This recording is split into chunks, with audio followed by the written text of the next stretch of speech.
প্রিয় বন্ধুরা, চ্যানেলে সবাইকে স্বাগত জানাচ্ছি।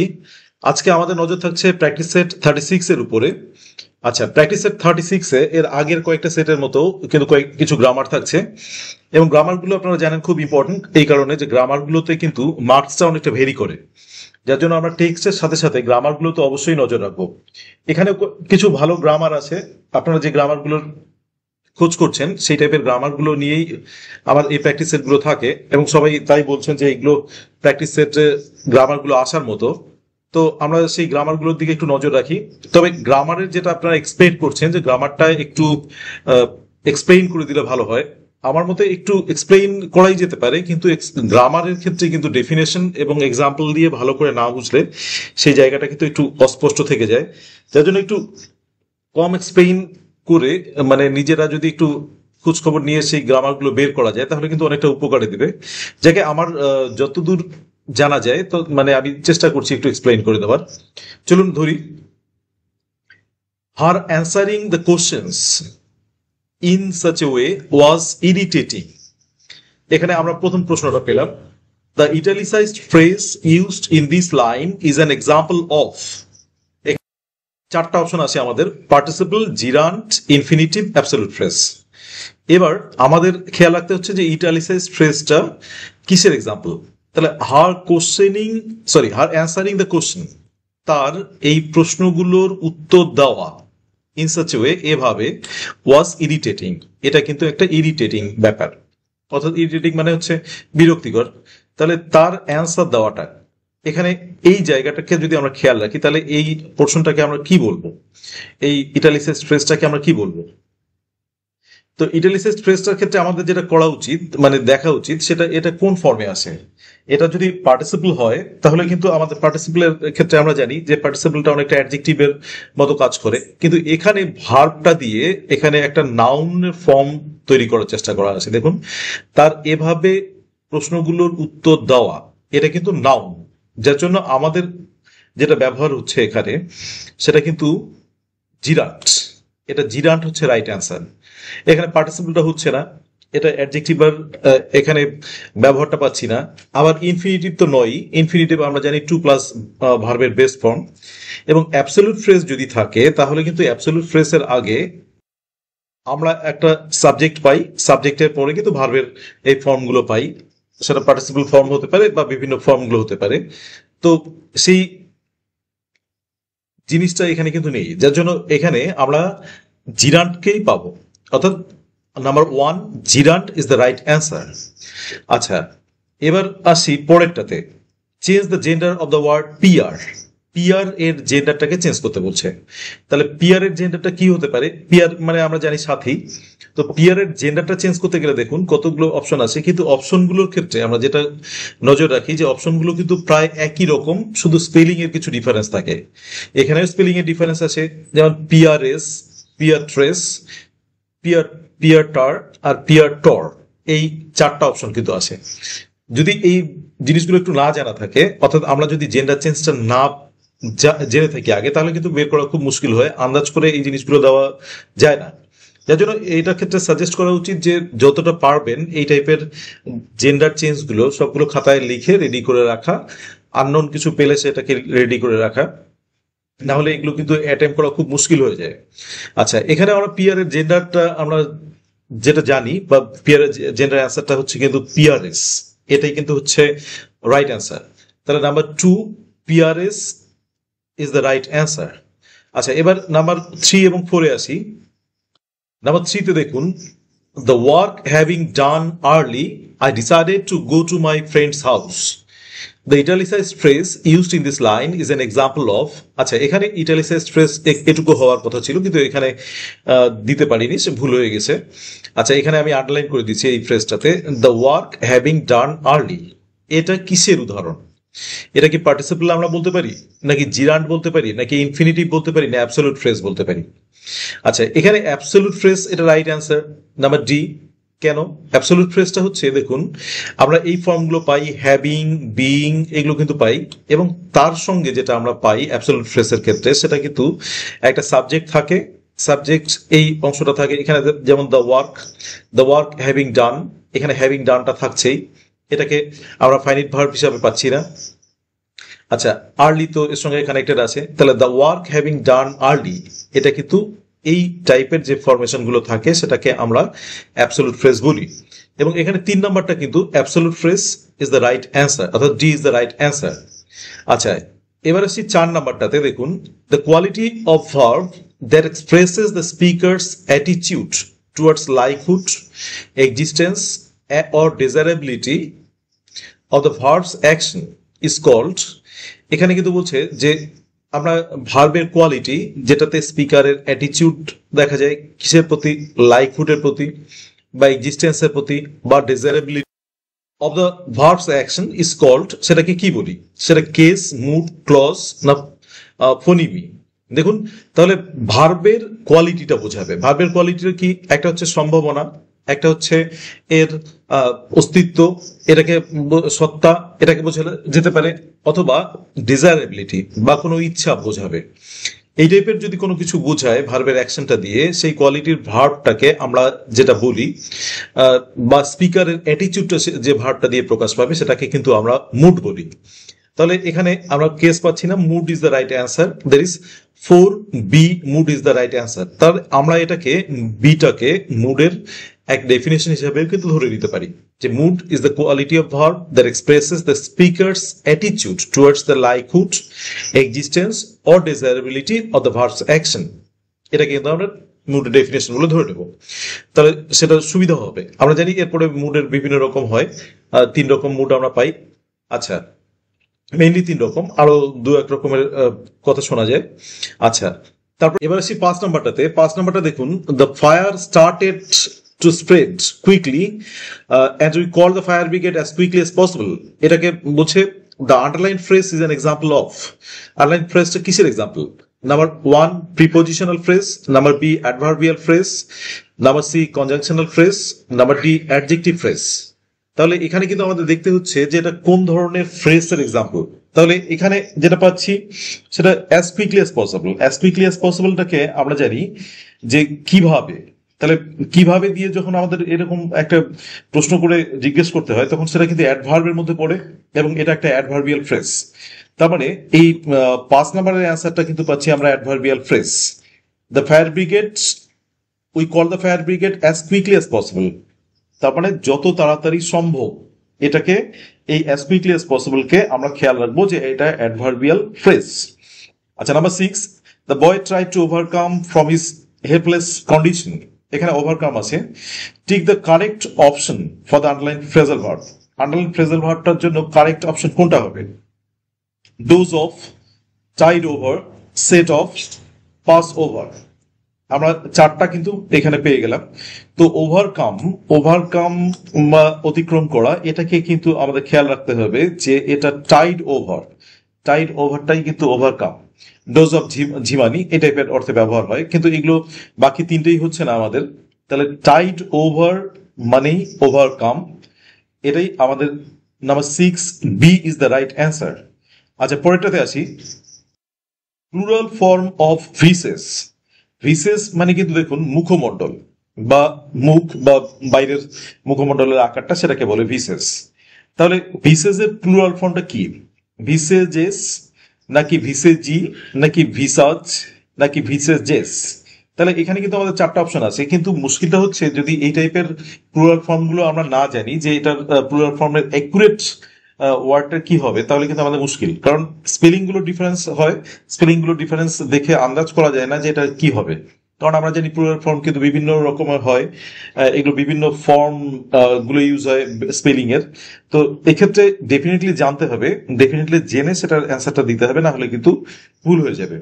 তো এটার কি করে সেটা সলভ করা যেতে পারে? এটার সলভের একটাই উপায় যে বিভিন্ন টাইপের প্লুরাল ফর্ম যেগুলো আছে, যেখানে যেটা পাওয়া যাচ্ছে সেটা কিন্তু কারেকশন করে যদি রাখা যায় তাহলে এটার একটা সমাধান হতে পারে। এর জন্য বিভিন্ন প্র্যাকটিস সেট গুলোর দিকে নজর রাখতে হবে। আমি সব প্র্যাকটিস সেটই নতুন করে সব এই প্লুরাল ফর্ম বা জেন্ডার এগুলো আনার চেষ্টা করি, গ্রামারটাকে একটু নতুন করে আনার চেষ্টা করি যাতে সেই গ্রামার গুলো আসে। তো সেটার দিকে একটু খেয়াল রাখবেন। তো এই ভিসেসটার কিন্তু প্লুরাল ফর্ম এই প্রথমটাই, VISAGES, ভিসেস। তো এটাই হচ্ছে প্লুরাল ফর্ম, এটার আলাদা চেঞ্জ হচ্ছে না। কিন্তু আমাদের কনফিউশনটা কোথা থেকে হয়? কনফিউশনটা হচ্ছে যখন আমাদের না জানা থাকে যে বাকিগুলো হবে কি হবে না, এরকম একটা টেনশনের মধ্যে আমরা থাকি, যার জন্য এক ঝলক দেখলেও কিন্তু এগুলোর প্রবলেমটা মিটে যায়। সেটার দিকে একটু নজর রাখবেন, কালেকশনের দিকে নজর রাখবেন। প্লুরাল ফর্ম এগুলোর সব কালেকশনের উপরই কিন্তু মানে আমাদের সমস্যাটা মিটতে পারে। আচ্ছা, নাম্বার 8 আসি, the boy cried for food, which one is the correct passive voice of the line? এটার কোনটা কারেক্ট প্যাসিভ ভয়েস? প্যাসিভ ভয়েসটা তাহলে দেখুন, এই ভয়েসগুলোর ক্ষেত্রে পড়া অসুবিধা হবে না, কিন্তু ভয়েসগুলোর ক্ষেত্রে যেটা হয় সেটা ছোট মিস্টেক থাকে। আমরা লাইনগুলো আগে দেখে নিই। Number A, food were cried for by the baby. আচ্ছা, এটা হচ্ছে কি হচ্ছে না আমরা দেখি যে এটা পাস্ট টেন্স, কিন্তু ফুডের পরে ওয়ার দেওয়া আছে, এটা হচ্ছে না। আচ্ছা, food was cried about by the baby, এখানে আবার ক্রাইড কিন্তু অ্যাবাউট আছে, আমাদের এখানে ভার্বটা আছে ফর, তাহলে সরি এখানে ক্রাইড ফর দেওয়া আছে, যার জন্য এখানে অ্যাবাউটটা দিয়ে কিন্তু ক্রাইড অ্যাবাউট দিয়ে হচ্ছে না। আচ্ছা, food was cried by for the baby, তাহলে cried by for the baby হবে না, ক্রাইড ফর এখানে আমাদের আগে থাকতে হতো, তো এখানে সেটা নেই। তাহলে লাস্ট অপশনটা আমরা দেখি, food was cried for by the baby, এটা কিন্তু আমাদের রাইট অ্যান্সার। তাহলে আমরা পাচ্ছি 8 নাম্বারটা, D is the right answer. আচ্ছা, তাহলে এইভাবে কিন্তু একটু খুঁজে দেখতে হবে, খুঁজে দেখে 4টা অপশন খুঁজে দেখে আমাদের সেটার দিকে আগাতে হবে। যেহেতু সময় আমাদের যথেষ্টই আছে, সময়ের কোনো এবার অসুবিধা নেই, 1.5 ঘন্টা সময় সাফিসিয়েন্ট সময়। আচ্ছা, এটার দিকে আমরা কিন্তু তার নজর রাখবো, এই ভয়েস চেঞ্জটার দিকে। আচ্ছা, নাম্বার 9, এবার আমরা 9 নম্বরটার দিকে নজর দিচ্ছি। দেখুন, he said can I stay here, এটার ন্যারেশন করতে দেওয়া আছে, বোঝাই যাচ্ছে যে এটার ডাইরেক্ট স্পিচ থেকে ইনডাইরেক্ট স্পিচে করা। তো অপশনগুলো আমরা দেখে নিই। He said that he could stay here, he said that he could not stay here, he asked if he could stay there, he asked if he could stay here. এই 4টা অপশন আছে। তো আমরা প্রথম অপশনটা দেখি। প্রথম হি সেইড দ্যাট, কিন্তু এটা ইন্টারোগেটিভ স্পিচ হওয়ার জন্য আমরা সেইড দ্যাটটাকে পাচ্ছি না, এটা হবে না। আচ্ছা, এখানে আস্কড থাকতে হতো, তাহলে এই দুটো অপশন কিন্তু আমাদের বাদ যাচ্ছে।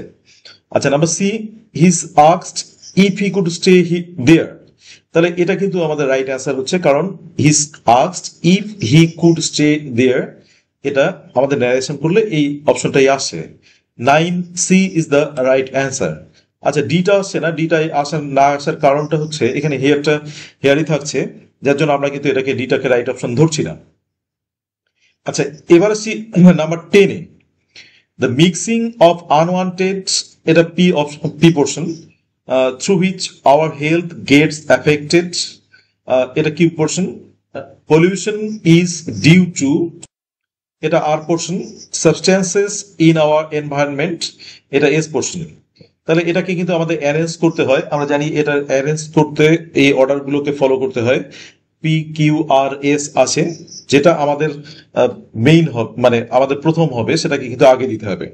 তাহলে এটার ক্ষেত্রে আমাদের কি হবে দেখি, যদি আমরা এটাকে খেয়াল করি, সাবজেক্টটাকে খেয়াল করি, তাহলে হচ্ছে পলিউশন ইজ ডিউ টু, আমরা আর কে নিয়ে আসবো, কিন্তু আর কে নিয়ে আসতে গেলে এখানে দুটো অপশন আসছে আমাদের, আর এখানে একটা এখানে একটা। আচ্ছা, আর চলে আসলো, তাহলে আর এর পরে কি আসতে পারে? আর এর পরে আসছে the pollution is due to the mixing of unwanted, তাহলে পি আসতে পারে এই পি দিয়ে, তাহলে পি এবং দুটোতেই পি আছে, তাহলে আমরা আবার একটু চলে আসছি। তাহলে পি থাকার পরে দেখুন, এরপরে আমাদের খুঁজতে হবে যে আনওয়ান্টেড কি হবে। আনওয়ান্টেড এর পরে আমাদের সাবস্ট্যান্সেস হতে পারে, তাহলে সাবস্ট্যান্সেস এই এসটা কিন্তু আসছে, তাহলে আর পি এস আমাদের এই যে এস, এবং অটোমেটিক্যালি তারপরে কিউটা আসবেই। তাহলে এখানে আমরা বিটাকে কিন্তু রাইট অপশন ধরছি, তাহলে number 10 B is the right answer. অর্থাৎ আমরা যদি এই পার্টগুলোকে আলাদা আলাদা পার্টগুলোকে আমরা যদি সাজিয়ে নেই, তাহলে কিন্তু আমরা দেখবো যে এই সেন্টেন্সটা কমপ্লিট হচ্ছে এবং সিকোয়েন্সটা হচ্ছে আর পি এস কিউ। আচ্ছা, এবার নাম্বার আসছি আমরা 11-এ। নাম্বার 11টা যেটা দিয়েছে দেখুন, scarcely had I gone P to bed when Q the doorbell had rung, R no error, এখানে এস। আচ্ছা, find out the error in this line, এখানে এররটাকে খুঁজতে বলছে। তাহলে এখানে আমরা কি খুঁজবো? Scarcely had I gone, P এটুকু ঠিক আছে, to bed when the doorbell had rung, এই যে এই জায়গাটাতে কিন্তু আমাদের ভুল আছে। ভুল আছে বলতে এই জায়গাটাতে কিন্তু আমাদের হওয়া উচিত যে দ্য ডোরবেল শুধু র্যাং হতো, তাহলে কিন্তু এটা হতো। আচ্ছা, তাহলে ভুল কোন পোর্শনটাতে পাচ্ছি আমরা? ভুল পাচ্ছি হচ্ছে সি নাম্বারটাতে, আর এ ভুল পাচ্ছি। তার নাম্বার 11 আর এ আমাদের গিয়ে ভুল হচ্ছে এবং অপশনটা হচ্ছে সি। তাহলে 11 C is the right option. আচ্ছা, এবার আসি 12, those that are helpless deserve our pity, which one is the correct simple sentence of the line? এখানে কোনটা কারেক্ট সিম্পল সেন্টেন্স? তাহলে সিম্পল সেন্টেন্স গুলো দেখে নেই। Who are helpless deserve our pity, এটা কি সিম্পল সেন্টেন্স? না, সিম্পল সেন্টেন্স না। The helpless deserve our pity, হ্যাঁ এটা সিম্পল সেন্টেন্স। এটা কি কারেক্ট সিম্পল সেন্টেন্স? বাকিগুলো আমরা নজর দিই। The persons who are helpless deserve our pity, না এটা কমপ্লেক্স সেন্টেন্স। আমরা পাচ্ছি হু দিয়ে ক্লজটা করা আছে। The helpless deserve what is called pity, না এটা আমরা পাচ্ছি কিন্তু মানে আলাদা পাচ্ছি। সুতরাং যদি কারেক্ট সিম্পল সেন্টেন্স বলি তাহলে কিন্তু আমাদের বি অপশনটা রাইট। তাহলে number 12 B is the right answer. আচ্ছা, এবার পরেরটাতে আসছি। এবার 13টা দেখুন, he has dash on the bed, use the correct form of the verb. তাহলে আমরা পাচ্ছি এখানে দেখুন লে, লাইট, লাই, লেই। তাহলে এখানে আরো বুঝতেই পারছি বেডের উপর আছে যখন, তাহলে শুয়ে আছে। তাহলে হ্যাজ দিয়ে আমরা পাচ্ছি যে হ্যাজ দেওয়ার পরে কিন্তু ভার্বের থার্ড ফর্মটা হয়। তাহলে এখানে থার্ড ফর্ম যেটা আছে লে, এইটা হচ্ছে না, বা লাইট এটা যদি হয়েও থাকে, লাই বা লেইন, এই দুটো আমাদের পসিবিলিটি আছে, একটা লাইট এবং লেইন। তাহলে লাইট এটা কি হতে পারে না? আমাদের কিন্তু খেয়াল রাখতে হচ্ছে যে লাই শুয়ে থাকা এর যে থার্ড ফর্মটা আছে সেটা কিন্তু লেইন, LAIN, লেইন। আর LIE, লাই মানে মিথ্যা কথা বলা, সেটা কিন্তু ভার্বটার থার্ড ফর্মটা হচ্ছে লাইট, LIET। তাহলে আমাদের এখানে নাম্বার 13 যেটা অ্যাকুরেটলি আসছে, ছেলেটি বিছানার উপরে বা সে বিছানার উপরে শুয়ে আছে, তাহলে হি হ্যাজ লেইন, এটা কিন্তু আমাদের appropriate form, correct form of the verb. এটা কিন্তু আমরা পাচ্ছি যে D is the right answer, number 13। Number 14, you may ask either of the boys, তুমি যে কোনো ছেলেদের মধ্যে যে কাউকে ডাকতে পারো। Here the word either is, এটা কি অ্যাডভার্ব, প্রোনাউন, অ্যাডজেক্টিভ না নাউন? আমরা চারটা অপশনই পেয়ে গেলাম, চারটার মধ্যে কোনটা হবে? তাহলে এখানে যেটা আমাদের ব্যবহার হচ্ছে আইদারটা, আইদার কিন্তু বিভিন্ন ভাবে ব্যবহার হতে পারে। সেটা আমরা যদি সেন্টেন্সটাকে না দেখি তাহলে কিন্তু সেটার ব্যবহারটাকে অ্যাকুরেটলি বুঝতে পারবো না যে এটা কোন পার্টস অফ স্পিচে আছে। তো এখানে আমাদের খেয়াল রাখতে হবে যে এখানে বয়েজ এর ক্ষেত্রে যেটা ব্যবহার হয়েছে, বয়েজ দিয়ে এটা প্রোনাউন করে ব্যবহার হয়েছে। আইদার অফ দ্য বয়েজ, এখানে কিন্তু আইদারটাকে প্রোনাউনের ব্যবহার পাচ্ছি আমরা।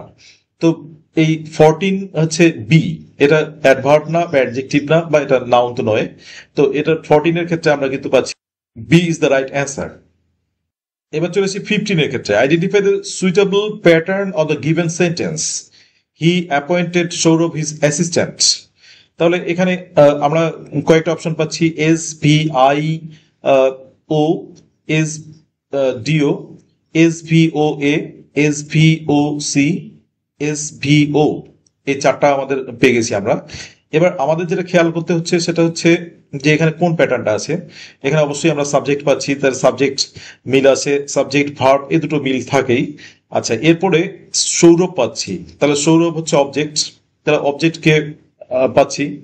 আচ্ছা, অবজেক্টের পরে এই যে হিজ অ্যাসিস্ট্যান্ট, তাই এটা কি হিজ অ্যাসিস্ট্যান্টটা কিন্তু এখানে কমপ্লিমেন্টের মতো ব্যবহার হচ্ছে।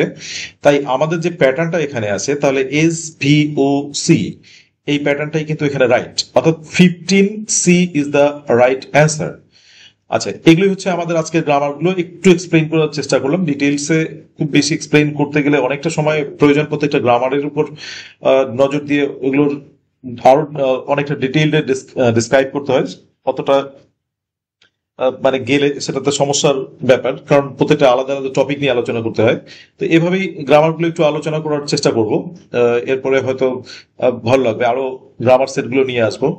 তো আরো কিছু টেক্সটের কোশ্চেন নিয়ে আসবো।